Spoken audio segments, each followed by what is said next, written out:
Hey, John here. Welcome back to another episode. This one, we're going to get into pandemic proofing your business. And so when I say that, the very first question that you might have is, well, why worry about it? So let me talk about that a little bit.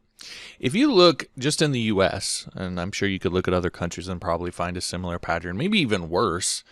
But if you look at the U.S., you'll see the most recent U.S. recessions. So 2020, 2008, 2001, 1990, 1981, 1973, 1970. You can go all the way back to the start of the U.S., and what you will find is that there's some kind of recession every 10 years or so.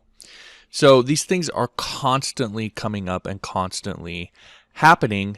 Yet what I find, or what I see a lot, is people tend to fool themselves into believing that this recession is the last one, or that somehow the economy is going to get fixed, and there's, maybe there's some new party in power or some new politician that's going to fix everything, and this will be the last time that we have to deal with them with this. And people sort of fool themselves into thinking that that's actually going to happen. Well, the sobering reality is it hasn't happened for nearly 250 years, from all the way back to the start of this country. So you're probably going to, in your life, face another 2 or 3 or 4 or 5 recessions or more. If it happens every 10 years, I personally will probably face another 4 to 5 recessions in my lifetime that I'm going to have to deal with, that are going to be, in a lot of ways, devastating to a lot of people. So knowing that it's coming, knowing that it doesn't matter, again, the political side of it is really irrelevant. Through all of the last 250 years when this was happening, there's been all sorts of people in power and different parties and all of that, lots of promises made and so forth, and yet the recessions continue to happen. So again, knowing all that, knowing that it's coming, more likely than not at some point, why not be a little bit prepared for it? To not just survive and not be taken by surprise by it or completely wiped out by it, but also these recessions tend to represent opportunity. For example, when the stock market sort of tanked when the coronavirus started, I actually at that time went in and bought several key stocks when they were at a really, really low price point. Now, a year or more later, a lot of those stocks have started to resurrect and come back. And I had to wait, but now I've probably quadrupled or more the money that I invested at that particular time, because in those recessions, it's not just a downside, there's an opportunity as well. So why not position yourself to not only survive, but actually be able to grow through those recessions as well? I think that's what smart people do. I think that's what people who tend to be wealthy do. And so what I want to show you in this episode is really my approach to the whole thing, how I deal with it, and how I think about pandemic proofing not only my business and my life. When I say pandemic proof, I mean pandemic, recession, whatever the cause is. That's really what I'm talking about. So that's what we're going to get into. And for me, this was a lesson learned the hard way. It's all colored by what happened to my family when I was a kid. And to put it very simply, my dad wasn't very responsible.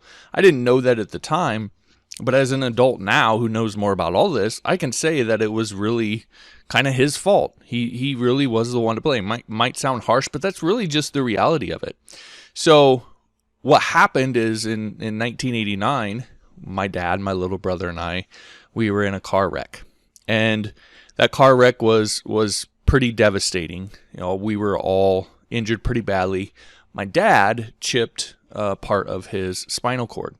Now, today they call it, that turned in what they call a high functioning paraplegic. So most of the time when you think of a paraplegic, it's someone who has no feeling or movement from the neck down. My dad's was a little different because his spinal cord wasn't completely severed. It was just chipped. And so what happened is that the nerves from his neck down would just sort of fire erratically. So he has to take special medication all the time, no matter what, that just keeps his nerves from doing that in order to just be able to function. Otherwise, he would be in just constant spasms all the time because his nerves would be all out of whack. So he takes this special medication that he has since he had that wreck, and that allows him to, for a long time he was able to walk. He actually worked after this accident, believe it or not, he actually worked for several years at Nebraska Furniture Mart in Nebraska, and he would deliver furniture, and he could walk. He was using a dolly. He would carry furniture around. This was all after this accident had happened to him. The problem was that he did like most people do. He had minimums on his auto insurance. He didn't have any health insurance. There was no business insurance. He didn't have any savings. He had accrued a ton of debt to start a business. He had a fairly successful plumbing business. But after all of this happened, he wasn't able to start that business back up. There was the physical side of it, but he had accrued so much business debt and didn't have any kind of insurances that now he was on the hook for that debt. And after the accident, it took him a whole year he had to relearn how to eat and how to write and relearn all of the muscle memory that we all sort of take for granted. He had to relearn all of that stuff. So he was out of commission for a full year, and the business, of course, tanked. He wasn't able to pay debts. He had all these health bills that he now had to pay that he didn't have insurance for, and so on. And he was reliant on a court case against the lady that had hit us that ended up not going his way. And so he was stuck with the bill for all of this stuff. And again, didn't have any insurance or anything like that to help kind of get through it. Now, a lot of people might look at that and think, well, dang, that's not his fault. He didn't plan to get in that accident. He didn't, he didn't, it wasn't something that he did on purpose or anything like that, which is true. But at the same time, again, me older as an adult, and maybe it's my military experience coloring my perception a little bit, but, he had every opportunity to do things to make sure no matter what happened, he would be able to survive, that all this bad stuff wouldn't happen to him. He could have had business insurance. He could have had health insurance. And I today, as an adult, it's hard for me, the way that I think about things, to understand not having those sort of things. Now, I understand not everybody's going to agree with that perception, but ultimately what happened is this whole experience, it essentially ruined his life. And it made my childhood, my family's life as tough as it was, and it made his life as tough as it was ever since then.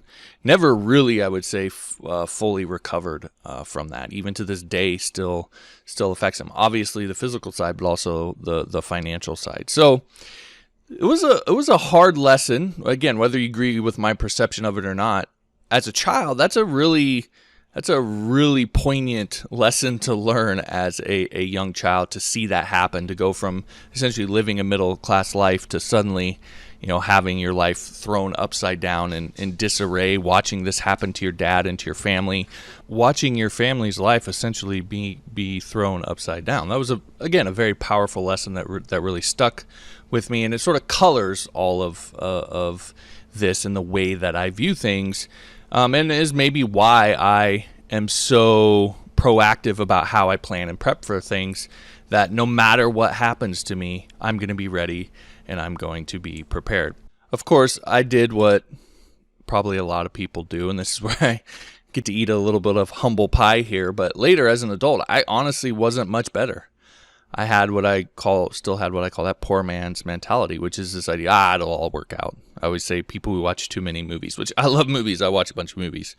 But, in movies, the good guys always tend to win in the end. I kind of make that joke with my boys from time to time. We'll be watching a movie or a show or whatever, and I'll always say, yeah, but the good guys win in the end. Because that's how movies tend to go. And people tend to start to believe that that's actually how things are going to be. But, I've seen that it doesn't always work out in the end, not just with my dad, but in the military. When I was deployed to Iraq, I saw plenty of situations where it didn't work out in the end for people. And it's a really sobering lesson to learn. But at that point in my life, I hadn't learned that lesson. And so I was at that time I was actually doing well in my freelance business. I was on retainer with a client. I was earning about $6,000 a month from that specific retainer. In total, I think I was around $12,000 a month in revenue between all of my freelance clients. I really hadn't started doing anything with online courses or anything at that point, so this is all freelance work. And I'd done what most people do, right? The American dream. Bought a big house, got a new car.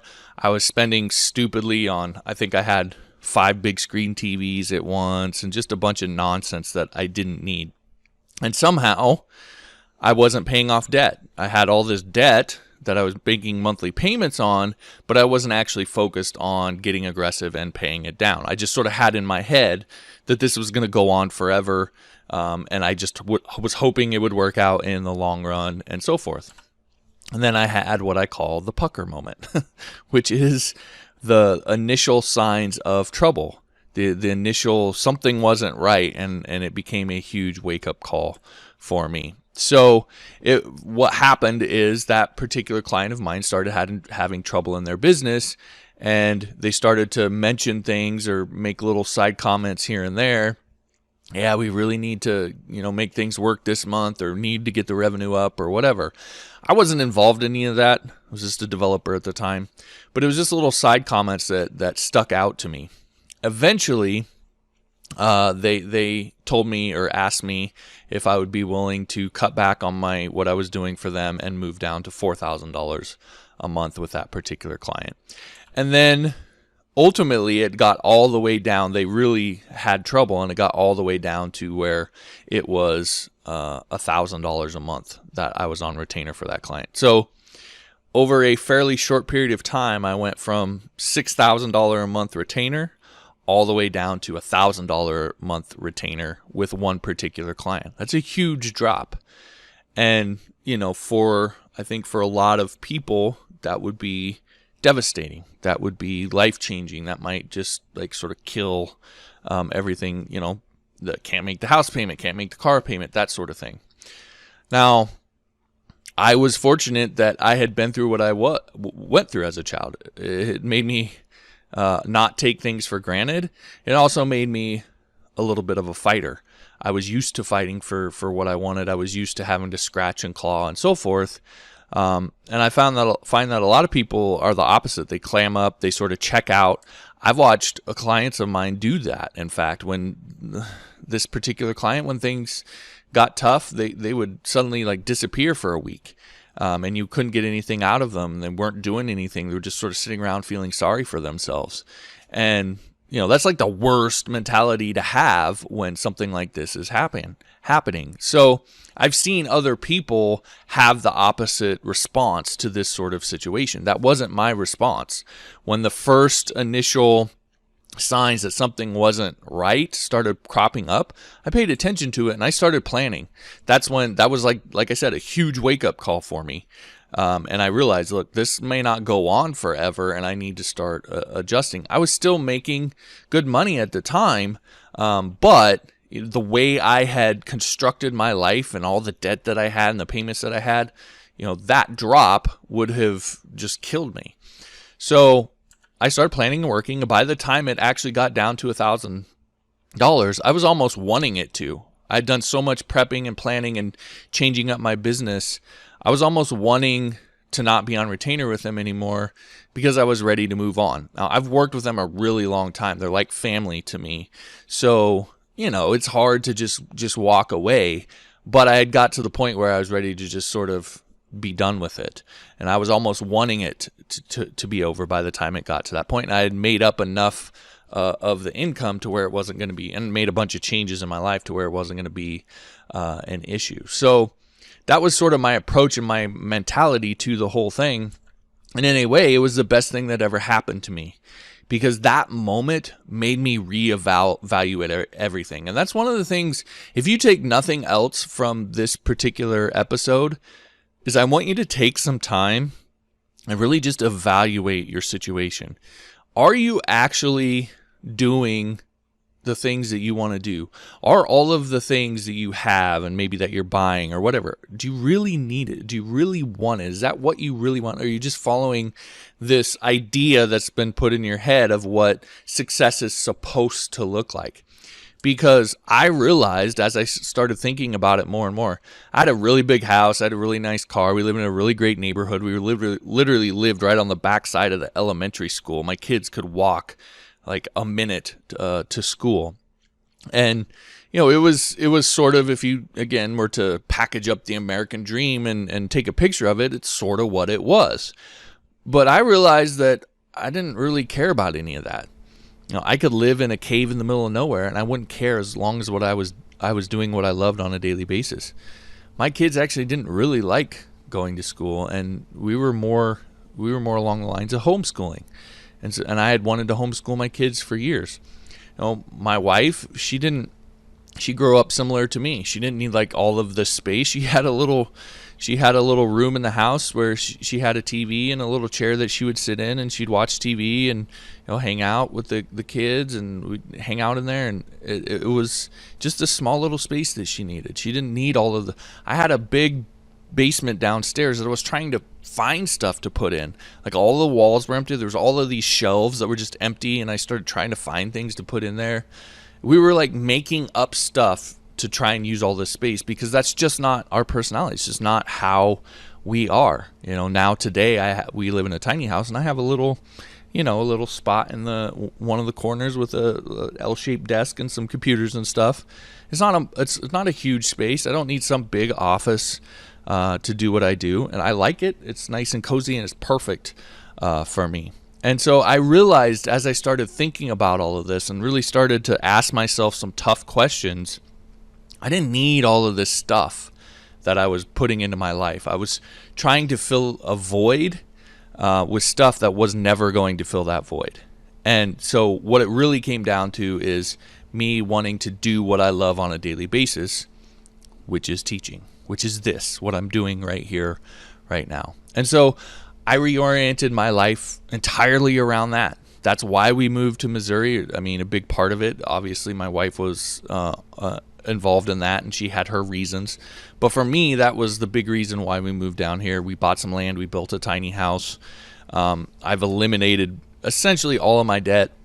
No mortgage, no car payment, no credit cards. I paid off several her student loans, several of my student loans. I have one student loan left that really the only reason I paid it off is because there's the potential that those student loans might get forgiven. So I'm just sort of waiting that out to see what's going to happen there. But if that doesn't go through, then I'll pay it off and be done with it. But that's the one piece of debt that I still have left from back then, and that's it. There's nothing. Everything else has been paid off. And so when you do that, it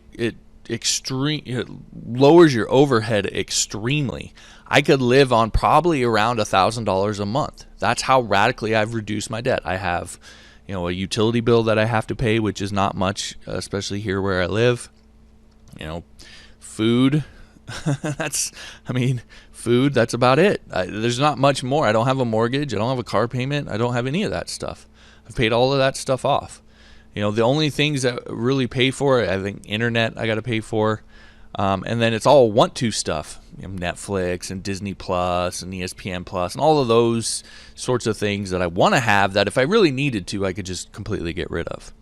So again, I could probably, if I absolutely had to, I could live on less than $1,000 a month. That's how radically I've reduced my debt. It was $7,000-8,000 a month I needed back when I was doing what I was doing before in order to each month in order to pay all of my bills. Just at like a minimum. That didn't include the want to stuff. So again, radically reduced my debt and my overhead. That's allowed me to be able to invest in crypto, stocks, mutual funds, and I add more to that every day and am constantly doing that. That's what set me up to be able to make some investments back when the coronavirus hit and these stocks were way down, and I was pretty confident that these ones were going to go back up once everything kind of got back to normal, and they have. But I wouldn't have been able to do that if I didn't have the money saved up to be able to make those investments.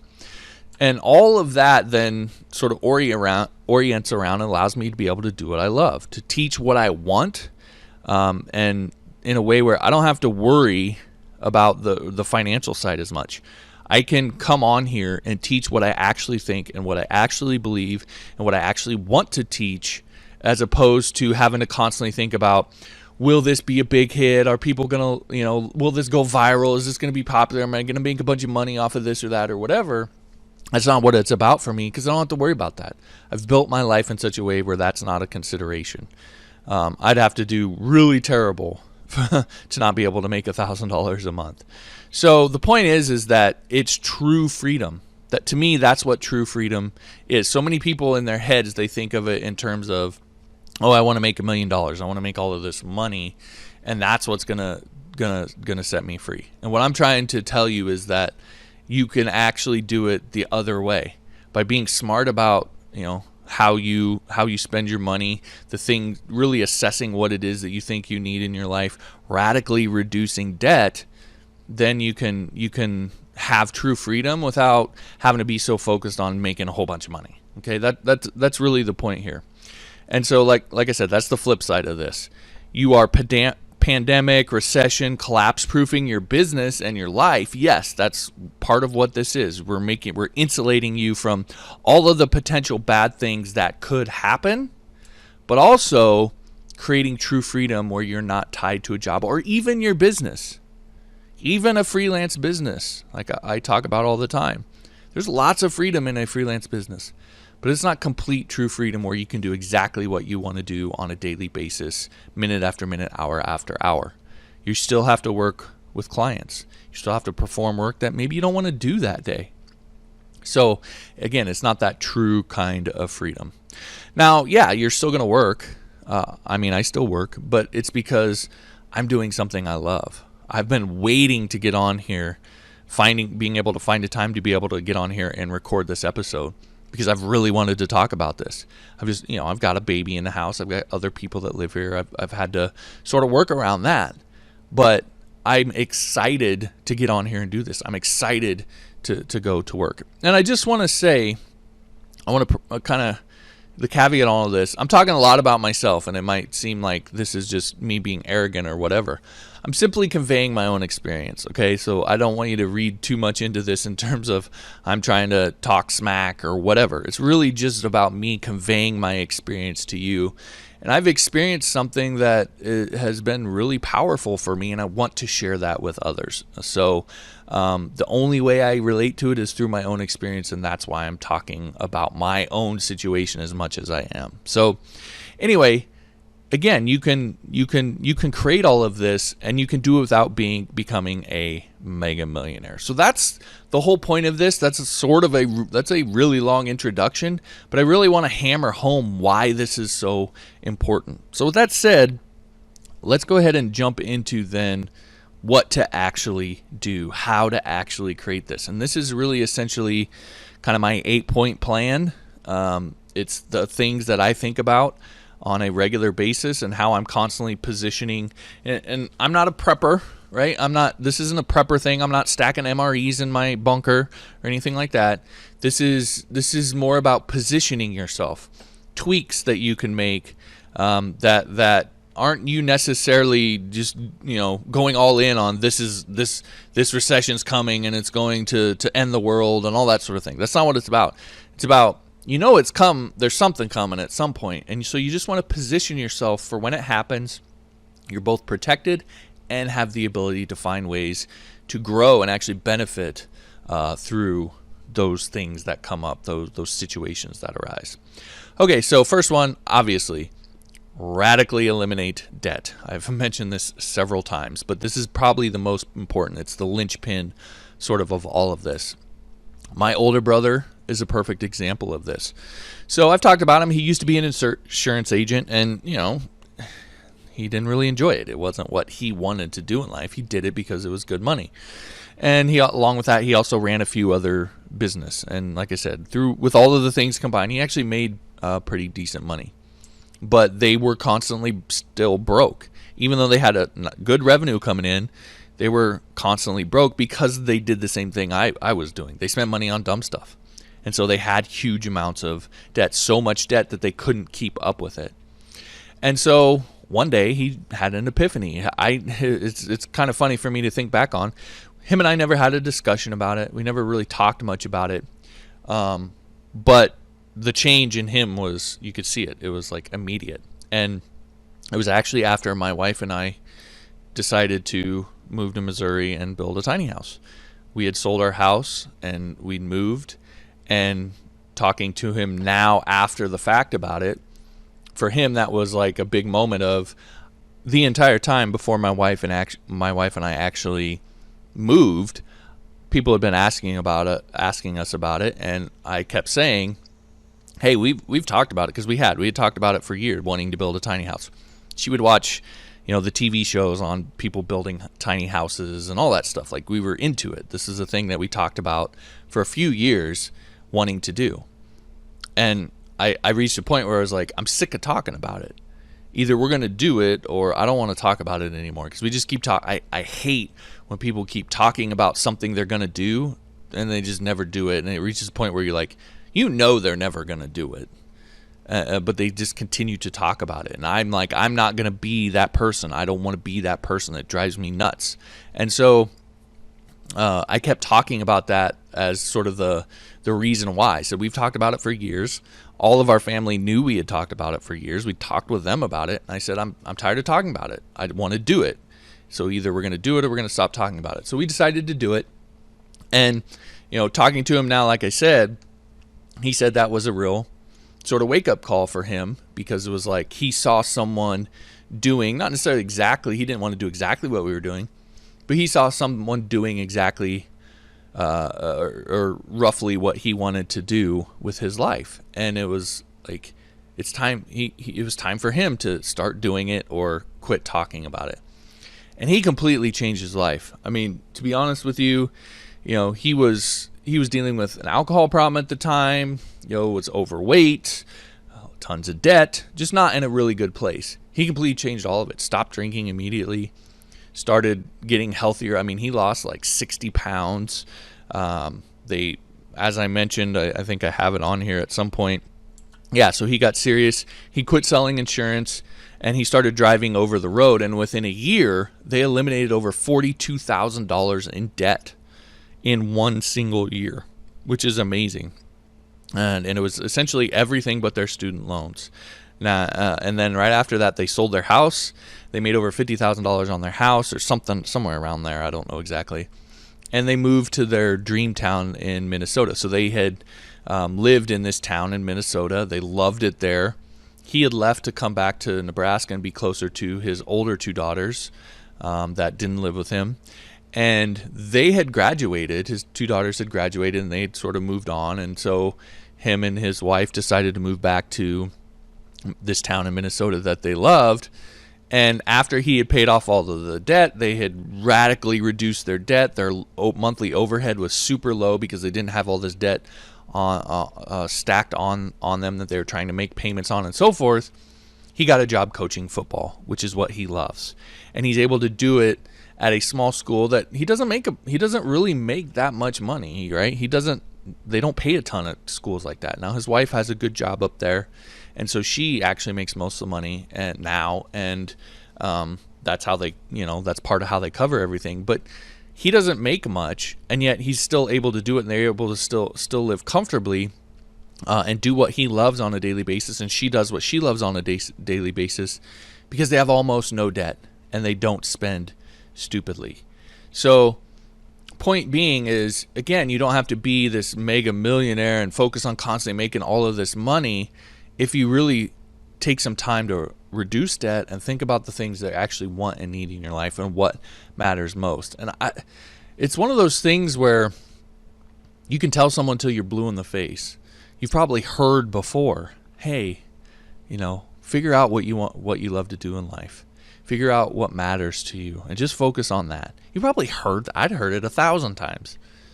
You don't really understand it until you do it. So let me just add to the pile of people that have told you you're going to be a lot happier if that's what you do. So again, that's sort of his story. And like I said, he gets to do what he loves day in and day out. And he's more happy. It's funny because everybody that knew him knew that he wasn't going to be happy until he started coaching football, that's what he wanted to. That's what his passion in life was. And then he was able to create a way to do it. And he's happier than I've ever seen him. And in total, they actually make less than they did before. But they have more money because they've reduced so much debt. They lived where they've always dreamed of living. They both work in dream jobs. They're just simply happier in every aspect of their life.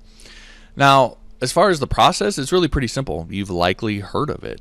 But just in case you haven't actually had anybody tell you this before, it's essentially, for reducing debt, is essentially called the snowball.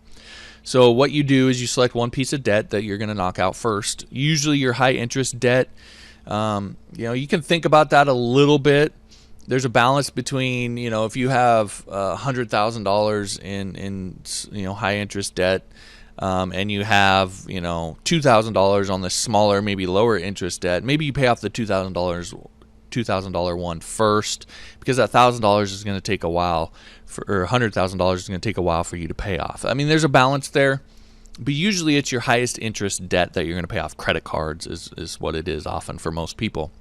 And so what you do, if it's credit cards, you take one credit card, you put everything else on minimum payments. If you can get forbearances, you get forbearances on everything, and you try to squeeze out as much money as you can that you are able to pay towards debt. You get rid of your Netflix and your Disney Plus and all the things that you don't absolutely need, and be absolutely ruthless with this. It's not going to be forever. Okay, it's just for this extreme debt elimination period. Be ruthless with it and get rid of all of that stuff, and then you put all of that extra money towards this one piece of debt and pay it off as quick as possible. So instead of paying payments on everything, right? You're paying $100 here, $100 there, whatever. Maybe you can pay $500 toward a high interest credit card every month, or $1,000 you're able to figure out, and then you're able to pay that off really, really quickly. The whole point is to get that first piece of debt paid off as quickly as possible, and that starts the snowball. Once it's paid off, you roll that payment into the money that you're paying, all the money that you're paying towards debt. So if I was paying, I had $1,000 that I was paying towards this debt, and now I get that one paid off. I'm going to then turn and focus that to another piece of debt, and the payment that I was making, the $100 payment that was going to the other card gets rolled into the snowball. And as you pay off each piece of debt, you're able to make a larger payment every month towards these other pieces of debt, and it sort of snowballs. That's why it's called a snowball. Until you're paying huge chunks every month towards your debt and getting it paid off as quick as possible. And that was how they were able to pay off $42,000 in debt in 1 year. They didn't start off paying, $3,000 a month towards their debt. They started off at maybe $500 or $1,000, but then it snowballed and became $1,500, and then it became $2,500, and then it became $3,000. And next thing you know, they're just paying off huge amounts of debt. They also did sell stuff that they didn't need, so they had a lot of stuff that they sold. He had some photo booths he stole. They decluttered, and they then took all of that money that they had. I think they had a car they even sold, and they took all that money, and instead of blowing it, they spent it on reducing debt, and that's how they were able to do it. So that's sort of the snowball, and that's what I mean by radically eliminate debt. For most people, just a year or two of this, you'd be surprised. If you actually sat down and did the math, for most people, just a year or two of this kind of radical debt elimination, and your financial situation would be 1,000 times better. It took them a year to basically unbury themselves. That $42,000 basically got them unburied. They did it again the next year, and then that put them sort of on the positive side of things, to where now they weren't underneath water, they were, or just keeping their head above water. They were standing fully above water, and they were in a much better financial position. And that's really the key to all of this, because when the next pandemic hits or the next recession hits, you're not going to be thinking about all of this debt and all of these payments that I have. How am I going to make these payments, et cetera, et cetera. You're going to have extra money sitting there that you can start to think a different way. Hey, is there something I can invest in that is down right now that I know is going to go back up, an airline stock or a cruise ship stock, or some crypto or whatever it is there a way that I can actually use the money that I have here to be able to grow through this, or as a result of this, and not just be able to survive it? It allows you to be able to think differently, which is then the linchpin for everything else that we're going to talk about going forward. So radically eliminating debt is really the key to all of this. Okay, from here then it's time to start building up your savings. So as you eliminate your short and medium term debt, you're going to move into a period of tackling your longer term debt. A really good example of that is student loans. A lot of people might have $100,000 or $200,000 in student loans. Well, that kind of debt's going to take a while to pay off. And so you can continue to tackle it and so forth, but there's an opportunity for you to, along with that, then start also thinking about some savings. My one student loan that I have, for example, it's not that much, but like I said, the reason I'm not paying it off is because, well, if they decide to do forgiveness on those loans, I might as well take that free money. So I'm just sort of making minimum payments on it for now. I won't do that forever. If something doesn't get done soon, then I'll just go ahead and pay it off. But that's a good example of just kind of putting that on the back burner. Now I'm focusing more on savings and investment and so forth. Now, when it comes to savings, I recommend that you have a full year's worth of quote-unquote survival money saved. Now, a lot of people will tell you, hey, you want a full year of a full year's salary saved up or whatever. That might be a lot of money for some people. I don't think that you necessarily need a full year's salary, because that assumes that you're going to continue to, if something really bad happens, you're going to continue to live the way that you've always lived, and you're probably not going to, and you don't really need to. I mean, you shouldn't, to be honest. So that's why I call it survival money. The money that you would need if you look at all of your bills and you're like, well, if things really got bad, I could get rid of that, and I could get rid of that, my Netflix, my Disney, my this, my that. I could get rid of all of this stuff. The only things I really need are this. And that comes up to however much per month, and then you times that by 12, and that gives you your year's worth of survival money. And if you want to pad it a little bit, by all means. But that's your first aim. You want to start building towards that full year. And the reason you want a full year, the coronavirus pandemic is a really good example. If you look at the coronavirus pandemic, I mean, it was a good, strong year where things were pretty bad. And so if you only had 6 months of savings saved up, you could be in a tough spot after 6 months. So, and the reality is that you probably will spend a little bit more than what you plan. So you want to have a full year's worth of survival money. If you go back and look at most of the recessions throughout history, they tend to be about a year. So again, that if you have that kind of just sort of gets you over the hump, really, no matter what the recession is, what the problem is. I mean, there are some that were longer for sure, but a year generally is going to put you in a good spot. So that's sort of your aim. But it's also important to recognize that savings accounts right now, for the most part, are essentially worthless. They're not going to earn you very much interest on what you put in there. It's barely better than just having it in a checking account. So, and they don't even keep up with inflation. So right now they're essentially worthless because interest rates are so low. So when I say savings, that doesn't necessarily mean that you actually have a savings account. I used to have a savings account. I don't have a savings account now. I do different things with it. So mutual funds are one example. They're a bit more risky, but not so risky that it's just this huge risk that you're taking. But they provide higher returns. You might get a 8% or a 10%. I mean, some years, some of the mutual funds will have a 30% growth. Some years they'll take a 20% hit too. So it is a bit more risky. But when you're thinking of savings and putting money into an account, and then letting that money, having that money grow for you, not just sit there, a mutual fund or an index fund, those are good ways to be able to do that. And you can still withdraw. There are tax implications, and for some of the mutual funds, there may be penalties and so forth. So you gotta do some research. But again, it's a place that you can put your money and have it actually grow for you, as opposed to just sitting in a savings account and then you're going to earn like 14 cents over the course of a year or whatever it is. You're not going to earn very much of anything. A lot of crypto banks, as another example, they offer returns for holding certain cryptocurrencies. So, for example, Coinbase has 4% if you hold the USD coin. I think it's like 4.2 or 4.6 if you hold Tether. There's another one that they give you like 2% plus or whatever. Those aren't as high. There's not the 8 or 10 that you're going to get from a mutual fund, but they also are probably a little bit less risky. The USD coin is tied to the US dollar, so there's not you don't have the volatility there.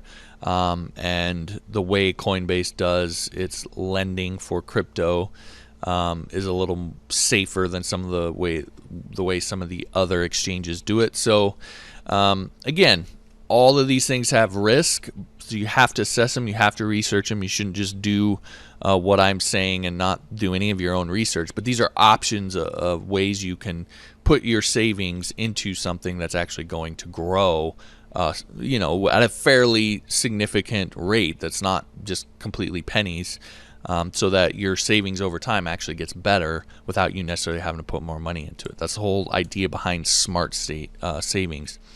They offer crypto back on purchases, which can help you build a kind of savings. So Coinbase, for example, offers 4% cash back, quote unquote, in the Stellar Lumens crypto.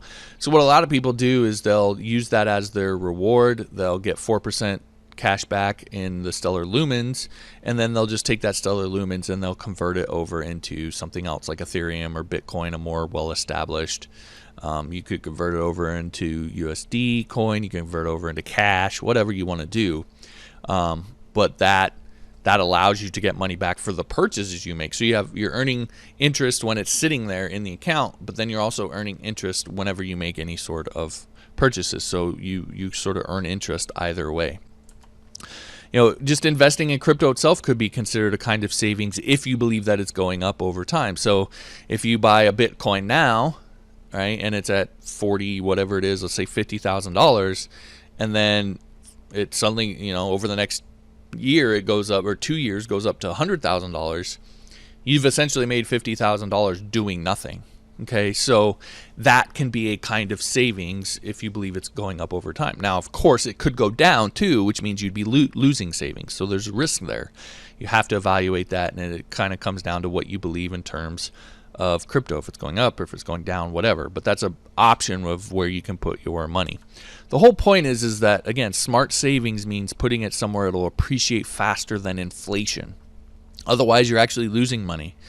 If you're just putting it in a savings account, let's say you have $50,000 in there, the purchasing power of that $50,000 next year is going to be less than what it is this year. So you're not going to be able to, you're actually losing money having it sitting there in savings. So smart savings is about putting it somewhere where it's going to grow faster than inflation, so you're not actually losing money. Now, as I've mentioned a few times, different vehicles have different risks, so you need to do your research, you need to understand those risks, you need to act accordingly. I'm not a financial advisor, so don't take this as hard, fast, information or whatever, but do your research, understand the risks, and then act accordingly. So that's smart savings. That's the second thing that you're going to do as you move into paying off longer term debt.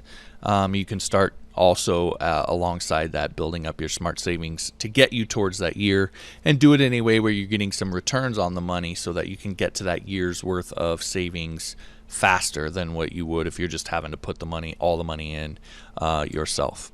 All right, so this ends your free preview of the full episode, which is a part of my Let's Talk Freelance course. This happens to be episode number 2 of that Let's Talk Freelance course. In the full episode, some of the things that you're going to learn: the no BS, everything goes to hell in a handbasket survival plan that's been developed by a grumbly mountain man who lives in a small cabin in the woods.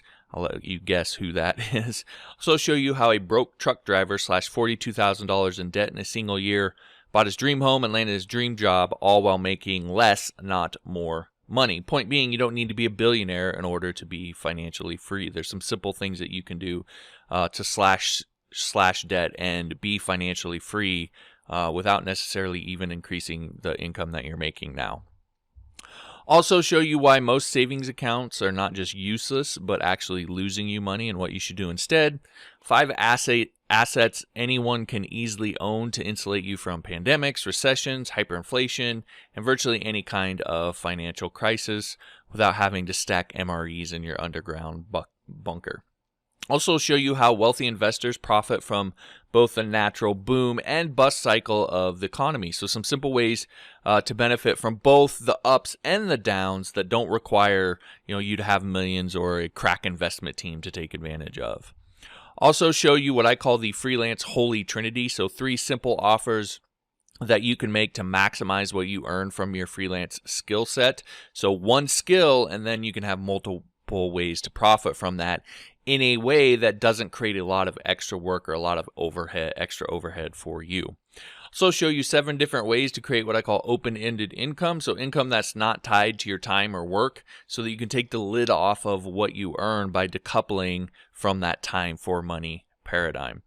Also show you the big mistake my dad made that cost him his house, his car, his business, buried him in debt, and was the cause of the poverty that I and my brothers experienced as children, and what you can do to protect yourself from making that same mistake, so you're not, one bad thing happens and suddenly you lose everything. How to protect yourself from that. Now, of course, there's going to be a lot more that I also cover in that particular lesson. And just in general, Let's Talk Freelance, just so you know, is about sharing the insights, the wisdom, sort of the big strategies that I've learned in my 17 years as a freelancer to try and take everything, all the experience that I have doing this, and funnel it back to you for you to use in ways that make sense for you to help you get down that path of freelancing to be more successful as a freelancer. So I'm just trying to take everything that I've learned and sort of give it back, and sometimes that doesn't always fit in sort of a finite course about a particular topic. So this has become sort of a bit of a catch-all for me to just share some of the big things that I've learned over the years. Now, it's not going to contain anything that's whiz-bang or that one weird trick. So if that's what you're looking for, then this isn't going to be for you. It's really about deeper truths and fundamentals and understandings that can really help to see you through all the ups and downs that are inherent to freelancing and online business, and how to continue to grow, how to continue to succeed no matter what's going on around you, no matter how the world changes, what's going on in the economy, etc., allowing you to stay focused on what really matters and allow you to continue to grow and be successful through all of that. So if that interests you, then there are 2 ways to get access to the course. Of course, it's over on Skillshare. It's episode number 2 in my Let's Talk Freelance course there. You can learn more about the course and the Skillshare free trial at myjohn.us/LTF. The other way is over on Patreon, if you prefer that. There you also get access to every episode of Let's Talk Freelance, plus access to all of my past courses on web development, freelancing, etc. So if you're interested in that route, you can go to myjohn.us/Patreon. Again, Let's Talk Freelance will be available in both places, and I'll drop links in the description as well. All right, that's it. Thanks for watching. We'll talk to you next time.